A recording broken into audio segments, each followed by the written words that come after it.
आज से 3 साल पहले हमने सेक्सुअल हरासमेंट के खिलाफ भी आवाज़ उठाई थी। उससे रिलेटेड कोर्ट में केस पेंडिंग है। 6 महिला खिलाड़ियों ने कंप्लेंट्स दी थी, उसके आधार पर आज भी कोर्ट में गवाहियाँ चल रही हैं। सुप्रीम कोर्ट की गाइडलाइन होती है कि किसी भी विक्टिम का आइडेंटिटी को रिवील ना किया जाए, क्योंकि उनकी गरिमा और उनकी मान सम्मान की बात होती है।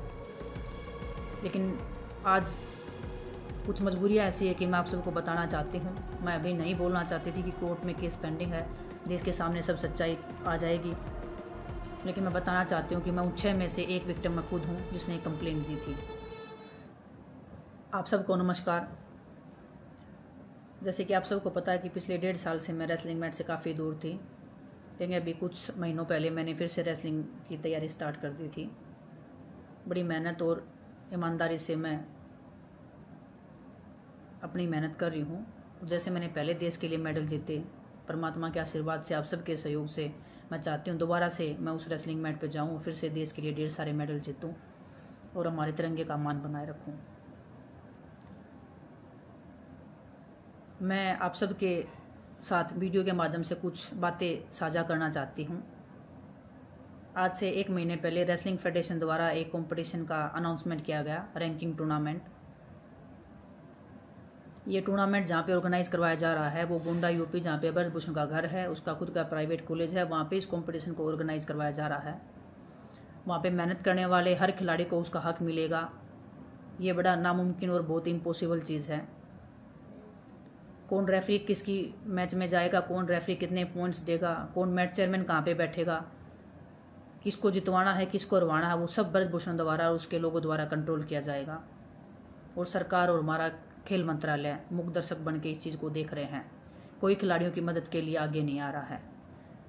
मानो कि उन्होंने उसको फ्री हैंड दे रखा है ब्रजभूषण को कि तुम जो चाहे करो, चाहे तुम महिला पहलवानों के साथ में कुछ करो, चाहे तुम कुश्ती जगत के साथ में कुछ भी करो, हम तुम्हारे साथ में खड़े हैं। सभी मेहनती खिलाड़ियों का वजन ठीक से चेक किया जाएगा, उनका जो मेहनत का जो रिजल्ट है वो मैट पे निकल के आएगा, वो मुझे नहीं लगता। आज से 3 साल पहले हमने सेक्सुअल हरासमेंट के खिलाफ भी आवाज़ उठाई थी। उससे रिलेटेड कोर्ट में केस पेंडिंग है। 6 महिला खिलाड़ियों ने कंप्लेंट्स दी थी, उसके आधार पर आज भी कोर्ट में गवाहियाँ चल रही हैं।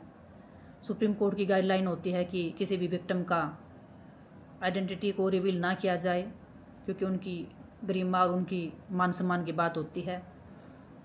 लेकिन आज कुछ मजबूरियाँ ऐसी है कि मैं आप सबको बताना चाहती हूँ। मैं अभी नहीं बोलना चाहती थी कि कोर्ट में केस पेंडिंग है, देश के सामने सब सच्चाई आ जाएगी, लेकिन मैं बताना चाहती हूँ कि मैं उन 6 में से एक विक्टिम मैं खुद हूँ जिसने कंप्लेंट दी थी और हमारी गवाहियाँ भी चल रही हैं।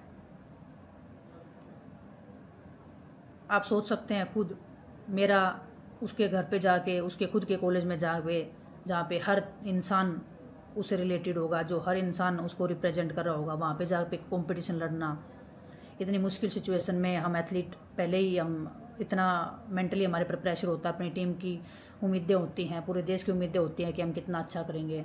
उसके बाद भी वहाँ पे मेंटली जाके मैं अपना 100% दे पाऊँगी, मुझे नहीं लगता। बड़ा टफ एक लड़की के लिए काफ़ी मैं बोलूँगी बहुत ही मुश्किल होता है ऐसी सिचुएशन में जाके कॉम्पीट करना, और वो हर खिलाड़ी मेरे से रिलेट कर सकता है जो इस सिचुएशन से गुजरता है।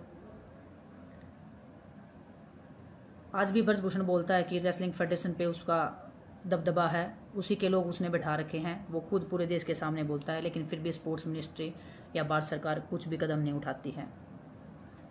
अगर मैं उस कंपटीशन में जाऊंगी, मेरे साथ मेरी टीम भी होगी, हमारे वेल विशर्स भी होंगे, किसी के साथ में कोई दुर्घटना अगर होती है तो मैं आप सबको बताना चाहती हूँ कि उसकी सीधी सीधी भारत सरकार जिम्मेदार होगी। क्योंकि वो आदमी ब्रजभूषण जो खुद ऑन कैमरा बोलता है कि मैंने एक आदमी का मर्डर किया था, फिर भी उसको कोई सज़ा नहीं मिली, तो आप सोच सकते हैं कि वो इस मानसिकता का है, वो क्या करवा सकता है। किसी के साथ में कुछ भी हो सकता है। मैं कोई प्रिविलेज या मैं कोई अपने लिए स्पेशल ट्रीटमेंट नहीं चाहती हूँ। मैं बस इतना चाहती हूँ कि मैट के ऊपर फैसला हर खिलाड़ी की मेहनत के बेस पे हो, ना कि किसी गुंडे बदमाश द्वारा जो वो जिसको चाहता है जितवाएगा, जो जिसको चाहेगा हरवाएगा। मैं जितने भी खेल प्रेमी हैं, जितने भी मीडिया के लोग हैं, जितने सालों से स्पोर्ट्स को कवर कर रहे हैं, जिनके बदौलत हमारे हिंदुस्तान में आज भी खेल जिंदा है, मैं चाहती हूँ कि आप सब वहाँ पे प्रेजेंट हों और जो भी सच्चाई हो पूरे देश के सामने आए। जय हिंद।